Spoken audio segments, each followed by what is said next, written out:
बड़ी बड़ी गाड़ियां होंगी, मिला क्या मुझे ये झोपड़ी। अब ऐसे माहौल में कोई कैसे रह सकता है? एक तो सास की झिकझिक, ऊपर से हर टाइम पति को खाना बना के देते रहो, और ये एक चेंचना पैदा हो गया है, हर टाइम रोता ही रहता है ये।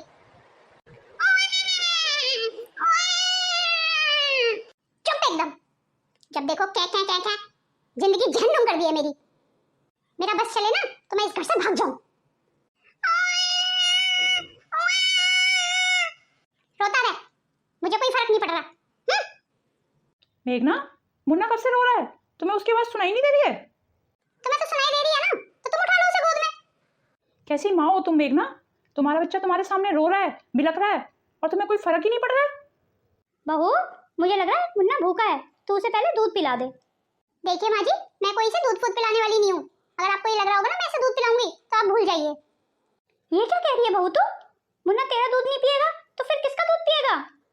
माँ जी, अगर आपको इसकी इतनी फिक्र हो रही है ना, तो दूध गर्म कर लाइए और इसको पिला दीजिए। मैं पार्लर जाने के लिए लेट हो रही हूँ। पर बहू, तेरा बच्चा रो रहा है, भूख से बिलख रहा है, और तू पार्लर जा रही है? कैसी माँ है तू? ओहो, फिर मुझे टोक दिया पीछे से। आपको 10 बार कहा है माँ जी मैंने, मुझे ऐसे टोका फोका मत करो आप पीछे से, सारा मूड खराब कर देती हो। मेघना, ये कैसे बात कर रही हो तुम माँ से? मुझ पे चिल्लाने की जरूरत नहीं है, अपनी माँ को समझा दो। जब मैं बाहर जाया करूं तो मुझे टोका टाकी बिल्कुल पसंद नहीं है, समझे? मेघना की तरफ से मैं माफी चाहता हूँ माँ, उसने आपसे ऐसे बात की। अरे बेटा, तू क्यों माफी मांग रहा है? इसमें तेरी क्या गलती है? अब मेघना है ही ना समझ, पता नहीं कब उसमें बुद्धि आएगी। हमेशा बालक बुद्धि वाली बात करती है वो। अरे भैया, मुन्ना इतनी देर से रो रहा है, आप लोगों को सुनाई नहीं दे रहा? अरे ले ले ले ले, मेरा मुन्ना रो रहा है। चुप हो जा मेरे मुन्ने, बुआ के साथ खेलेगा मेरा मुन्ना, बुआ के साथ खेलेगा। देखा माँ आपने, सिद्धि के आते ही मुन्ना कैसे चुप हो गया। पर मुझे इस बात की चिंता है कि जब सिद्धि की शादी हो जाएगी तो मुन्ने को कौन संभालेगा? मैं तो उस दिन का इंतजार कर रहा हूँ माँ, जब मेघना ख्वाबों की दुनिया से हकीकत में आएगी। पता नहीं उसे क्या चाहिए माँ। मैंने तो 2-2.5 साल ऐसे ही बिता दिए इस उम्मीद में कि मेघना बहू अब ठीक होगी तब ठीक होगी, पर उसकी ये लत तो बढ़ती जा रही है। वो चकाचौंध की दुनिया से बाहर ही नहीं आ रही है। मुझे तो इस बात का डर है, अगर वो इस चकाचौंध से बाहर नहीं निकली तो क्या होगा? एक दिन मेघना को भी ये बात समझ आ जाएगी माँ कि असली सुख अपनों के साथ में है, ना कि पैसे में। भगवान तेरी उम्मीद को बनाए रखे, तोड़े नहीं, और मेघना बहू इस चकाचौंध दुनिया से हकीकत की दुनिया में आ जाए और अपनी गृहस्थी को संभाल ले, नहीं तो सब बिखर जाएगा। माँ, आप भी ना खामखा परेशान हो रही हैं। अब जाइए, मेरे लिए खाना ले आइए। मैं भी ना पता नहीं क्या क्या बातें लेके बैठ जाती हूँ। चल, मैं तेरे लिए खाना लेके आ रही हूँ। अरे मेघना, तुम इतने दिनों के बाद तुम्हें देखा है। कॉलेज के बाद तो तुम जैसे गायब ही हो गई कहीं। कहाँ रहती हो तुम? हाय सिद्धार्थ, तुम? मुझे तो यकीन ही नहीं हो रहा है कि मैं तुमसे मिल रही हूँ। इतने दिनों के बाद तो तुम और भी हैंडसम हो गए हो। और तुम भी कोई कम नहीं हो, जैसे कॉलेज में खूबसूरत थी ऐसे ही आज भी हो। तुम भी ना सिद्धार्थ अपनी हरकतों से बाज नहीं आओगे, ऐसी झूठी मूठी तारीफ करते रहते हो मेरी। अरे नहीं मेघना, मैंने तुम्हारी तारीफ कभी भी झूठी नहीं की। जो भी कहा दिल से कहा, पर तुम मेरे प्यार को कभी समझ ही नहीं पाई। और बताओ सिद्धार्थ, तुमने शादी फादी की या नहीं? नहीं मेघना, मैंने शादी नहीं की। शादी नहीं की अभी तक? पर क्यों? मैं तो आज भी तुम्हारा इंतजार कर रहा हूँ मेघना। ये जानते हुए भी कि मैं शादीशुदा हूँ और एक बच्चे की माँ हूँ? हाँ, ये सब जानते हुए भी आज तक मैं तुम्हारा इंतजार कर रहा हूँ। मुझे लगता है तुम्हें शादी कर लेनी चाहिए सिद्धार्थ। मेरे लिए अपना समय बर्बाद मत करो। नहीं मेघना, मेरी जिंदगी में तुम नहीं तो कोई और भी नहीं। ये क्या कह रहे हो सिद्धार्थ? भला मैं अब कैसे आ सकती हूँ तुम्हारी जिंदगी में? मेघना, तुमने शादी करने में इतनी जल्दबाजी क्यों कर दी? कम से कम मेरा इंतजार तो किया होता। पर खैर कोई बात नहीं, मेरे दरवाजे आज भी तुम्हारे लिए खुले हुए हैं। तुम्हारा जब मन करे तुम आ जाना। देखो सिद्धार्थ, अब तुम मुझे भूल जाओ। मेरा पति है, एक बच्चा है। पर एक बात पूछूं तुमसे मेघना, क्या तुम उनके साथ खुश हो? अगर हाँ तो ठीक है, और अगर नहीं तो तुम जानती हो तुम्हें आगे क्या करना है। ठीक है मेघना, अब मैं चलता हूँ। तुम्हें घर तक छोड़ दूँ? नहीं सिद्धार्थ, मैं चली जाऊंगी। मैं बस का वेट कर रही हूँ। ये भाभी किससे बात कर रही है यहाँ पे? चलो खैर, होगा कोई भाभी का फ्रेंड वगैरह।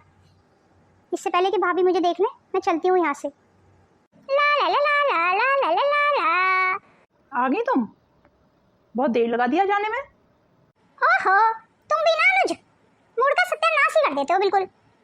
अच्छा ठीक है मेघना, अब तुम जल्दी से जाओ और मेरे लिए कुछ खाना बना लाओ। तुम क्या खाना खाए मेरे इंतजार में बैठे हो इतनी देर से? खुद लेके खा नहीं सकते हो? अगर घर में खाना बना हुआ होता तो मैं जरूर लेके खा लेता। खाना नहीं है तो तुम बना नहीं सकते हो? पर हाँ, तुमने तो सोचा होगा ना कि नौकरानी आएगी, वो बना देगी। ये क्या कह रही हो मेघना तुम? मैंने तो बस इतना सोचा कि तुम आ जाओगी तो तुम्हारी पसंद का ही बन जाएगा। देखो अनुज, कान खोल के सुन लो, मैं कोई खाना फाना बनाने वाली नहीं हूँ। मैं बहुत थक गई हूँ, मैं जा रही हूँ आराम करने। ठीक है मेघना, तुम आराम करने जाओ, मैं खुद खाना बना के खा लूंगा। इस घर में एक पल की भी शांति नहीं है, पता नहीं कहाँ आके फंस गई हूँ मैं। मेघना, तुम कब संभलोगी? कब अपनी गृहस्थी पे ध्यान दोगी? मैं तुम्हें कितना प्यार करता हूँ। कब आएगा वो दिन जब तुम भी मुझे उतना ही प्यार करोगी, मेरे प्यार की कदर करोगी? मुझे तो ये बात पता ही नहीं थी कि सिद्धार्थ मुझे इतना प्यार करता है कि उसने मेरे लिए आज तक शादी नहीं की। तुम कौन हो? मैं तेरी अंतरात्मा हूँ। सिद्धार्थ आज भी तेरा इंतजार कर रहा है मेघना। जा, सिद्धार्थ के पास चली जा। नहीं नहीं, ये क्या कह रही हो तुम? मैं अपने घर परिवार को छोड़ के कैसे जा सकती हूँ? मेरा एक बच्चा भी है। कैसा घर परिवार मेघना? ये कोई जिंदगी है? ऐसी जिंदगी तो कीड़े मकोड़े भी काट लेते हैं। तेरा असली सुख सिद्धार्थ के साथ ही है। जा भाग जा उसके साथ, सब कुछ छोड़ दे। अब वक्त आ गया है सही कदम उठाने का। मान ले अपने मन की बात और काट फोन सिद्धार्थ को। सिद्धार्थ, मैं बोल रही हूँ मेघना, आज रात को मंदिर के पीछे मुझे मिलना। मैं हमेशा के लिए तुम्हारे पास आना चाहती हूँ। क्या हुआ बेटा, कुछ पता चला? बहू के मायके में फोन किया, वहां तो नहीं चली गई वो? सब जगह फ़ोन कर लिया माँ, मेघना का कहीं अता पता नहीं है। पता नहीं कहाँ चली गई वो। भैया को बता दूं कि मैंने 2-3 दिन पहले एक लड़के के साथ देखा था भाभी को? नहीं नहीं, अभी सही समय नहीं है शायद, भैया को बहुत बुरा लगेगा नहीं तो। रुकमनी, क्या हुआ? बहुत परेशान लग रही है। नहीं नहीं मौसी, परेशान नहीं हूँ, आप कहो कैसे आना हुआ? मैं तो सुबह से मुन्ने की रोने की आवाज़ सुन के आई हूँ। मुझे लगा बहू रात की गई हुई है, शायद अभी तक लौटी नहीं है। आपको कैसे पता मौसी कि रात की गई हुई है मेघना? मैं तो रात को मंदिर में दिया जलाने गई थी, तभी मैंने देखा एक बहुत लंबी चौड़ी सी गाड़ी खड़ी है, उसी में बैठ के गई तेरी बहू। नहीं नहीं मौसी, आपको कोई गलतफहमी हुई है, वो मेरी मेघना नहीं हो सकती। नहीं नहीं रुकमनी, तेरी बहू ही थी वो। तेरी बहू के चाल चलन तो पहले से ही सही नहीं थे। मुझे तो लग रहा है किसी के साथ भाग गई हो। बंद करो अपनी गंदी जबान, आप बुजुर्ग हो इसीलिए आपका लिहाज कर रहा हूँ। अरे अनुज बेटा, अपना गुस्सा मुझ पे क्यों निकाल रहा है? मैं तो वही बता रही हूँ जो सच है। अब तू यकीन कर या मत कर, मैं तो चली। माँ माँ, ये ताई क्या कह गई? मुझे लगता है भैया ताई जी जो कह रही थी वो सही कह रही थी। अरे बहन, ये क्या बोल रही है तू? हाँ भैया सही बोल रही हूँ, क्योंकि मैंने अभी 2-3 दिन पहले भाभी को एक लड़के से बात करते हुए देखा था।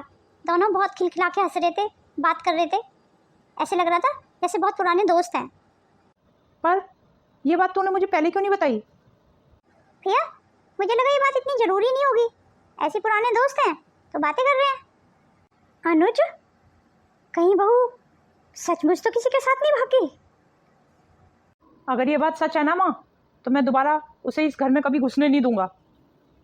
उसे पता नहीं है उसने कितनी बड़ी गलती कर दी है। ऐसे कैसे वो अपने छोटे से बच्चे को छोड़ के जा सकती है? उसे यहाँ पे किस चीज़ की कमी थी माँ? उसने ऐसा क्यों किया हम सबके साथ? उसने अपने छोटे से बच्चे की भी परवाह नहीं की, उसे भी छोड़ के चली गई। क्यों माँ, क्यों? मालकिन, आपका खाना लगा दूं? काका मुझे भूख नहीं है। कुछ तो खा ले बेटा, तूने 2-3 दिन से कुछ नहीं खाया है। सिद्धार्थ का कुछ अता पता है? सिद्धार्थ कहाँ है काका? मैंने अभी छोटे साहब को फ़ोन किया था, वो अपने दोस्तों के साथ बैठे हुए थे, काफ़ी नशे में लग रहे थे। तुम इनका इंतज़ार मत करो बिटिया, तुम कुछ खा लो। नहीं काका, आप खाना खा लो, मैं सिद्धार्थ का भी इंतजार करूंगी।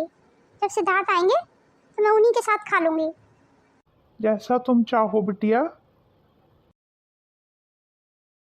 मेघना, माय डार्लिंग। ध्यान से सिद्धार्थ, तुमने तो बहुत पी हुई है। तुम यहाँ बाहर खड़े होके क्या कर रही हो मेघना?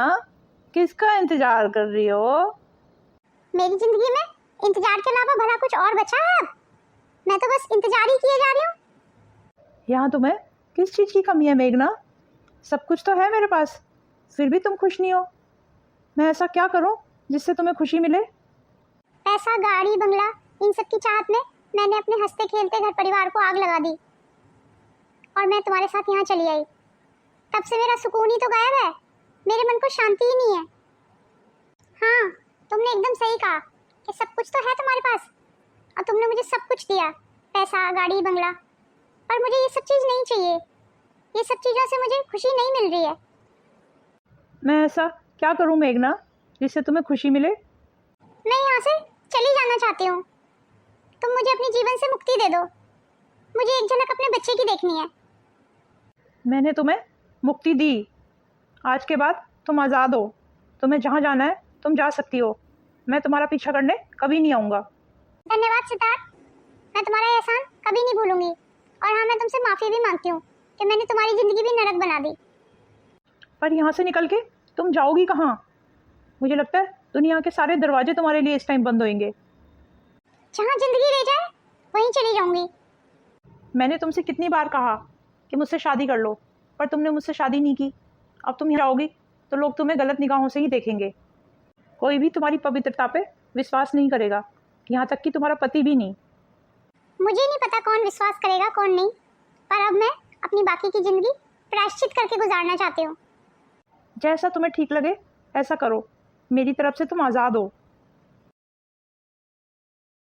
तुम बहुत अच्छे हो सिद्धार्थ।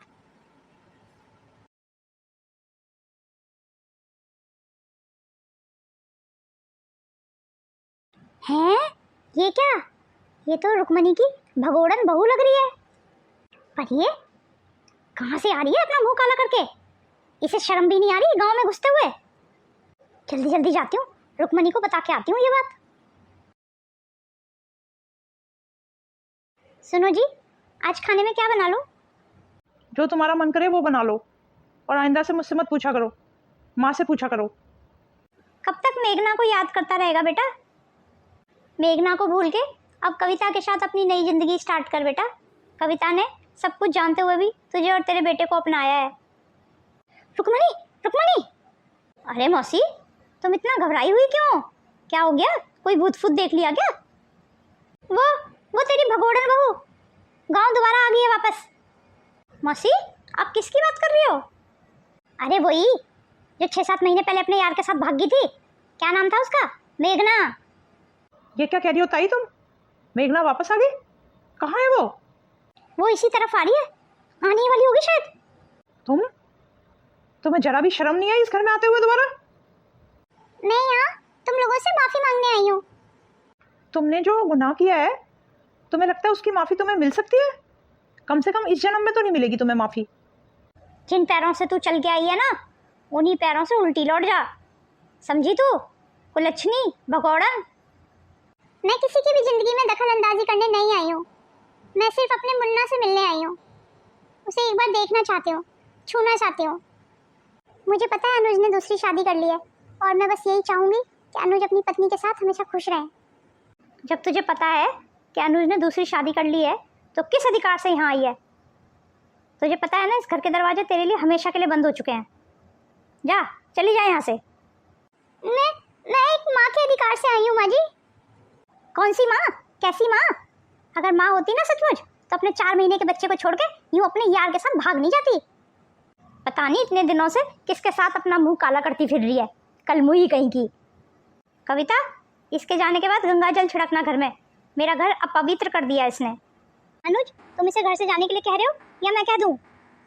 अनुज, एक बार मुझे माफ कर दो और मुझे बस इतनी इजाजत दे दो कि मैं अपने बच्चे से मिल सकूं। मैं यहाँ पे किसी की जिंदगी में दखलंदाजी करने नहीं आई हूँ। उठ जाओ मेघना, यूँ गिड़गिड़ाने से कोई फ़ायदा नहीं है, क्योंकि मैं तुम्हें कभी माफ़ नहीं कर सकता। नहीं अनुज, ऐसे मत बोलो। मुझे कुछ नहीं चाहिए, बस मुझे अपने बच्चे से एक बार मिलने की इजाजत चाहिए। अरे रे रे रे रे रुक्मणी, मुझे लगता है एक बार इसकी बात सुन ले, इसे इजाज़त दे दे। आखिर ये भी तो एक माँ है ना। मौसी, इस कलमुई को मैं अपने मुन्ने से मिलने की इजाज़त दूंगी? ये कभी नहीं हो सकता। अनुज, क्या सोच रहा है? निकाल के फेंक इसे यहाँ से। मेघना, तुम जाओ यहाँ से, मुझे धर्म संकट में मत डालो। मैं जा रही हूँ अनुज, पर मैं इसी गांव में पास वाले मंदिर में ही रहूंगी।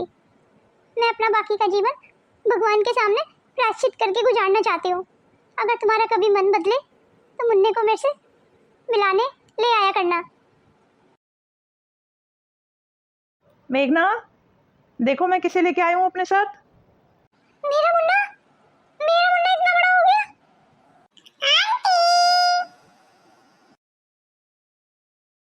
हे भगवान, तूने आज 6 साल की तपस्या का फल मुझे दे दिया। आज मैंने अपने मुन्ने को पहली बार देखा। तुझे कोटि कोटि प्रणाम प्रभु, तुझे कोटि कोटि प्रणाम। तुम्हारे एक गलत फैसले ने सबकी जिंदगियां बर्बाद कर दी मेघना। भगवान ने मुझे मोहरा बना के ये सब औरतों को सबक दिया है कि उनका एक गलत कदम न जाने कितनी जिंदगियां बर्बाद कर सकता है। जिंदगी कोई हंसी मजाक नहीं है, उसके फैसले बहुत सोच समझ के लेने चाहिए। मेरे एक गलत कदम ने मेरी पूरी जिंदगी बर्बाद करके रख दी। पर मुझे इस बात की खुशी है कि आज मेरा मुन्ना पूरा 6 साल का हो गया और मुझसे मिलने आया है। मुझे कुछ नहीं चाहिए अनुज, बस मैं इसके साथ थोड़ा खेलना चाहती हूँ, इसे चूमना चाहती हूँ, इसे अपनी आंखों के सामने बढ़ते हुए देखना चाहती हूँ। ये कैसी लीला है प्रभु तेरी? जिस बच्चे को आपने मेघना की झोली में डाला था, आज उसी बच्चे की असली माँ होते हुए भी वो अपने बच्चे की एक झलक पाके इतना खुश है।